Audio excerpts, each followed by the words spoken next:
আরে সাইকেল বিক্রি করতেছে। আরে আন্টি, হ্যাঁ কি হইছে? এই যে সাইকেল রাখছেন এটা বিক্রি করবেন নাকি? হ্যাঁ বিক্রি করব। কত টাকা?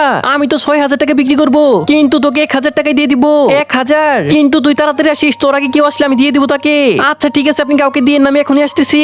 আরে পাপা, আমাকে সাইকেল কিনে দাও না। এখন আমার কাছে টাকা নেই, পরে কিনে দিব। কিন্তু 1,000 টাকা অনেক ভালো একটা সেকেন্ড হ্যান্ড সাইকেল বিক্রি করবে। এইটা কিনলে আপনারই ভালো, আমাকে স্কুলে দিয়ে আসতে হবে না। আরে বল কোন সাইকেল দেখছিস তুই?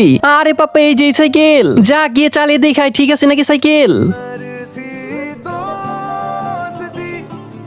আরে পাগল, এখনই তো তুই সাইকেল স্লিপ খাওয়াইতেছস। যা, তোকে সাইকেল কিনে দিব না, এখন বাসায় আয়। আরে বাবা, এটার ব্রেকের জন্য স্লিপ খাইছি, এরপর আর খাবো না। আচ্ছা ঠিক আছে। আরে পাপা, ওই জানটি। আরে ভাবি, এই সাইকেল কত টাকা? 2,000 টাকা। আরে পাগল, তুই তো আমাকে বলছিলি 1,000 টাকা। বন্ধুরা ভাবো, একটি নদীতে এক পাশে তোমার মা ডুবতেছে, এক পাশে টাকা ডুবতেছে, তাহলে তুমি কাকে বাঁচাবে?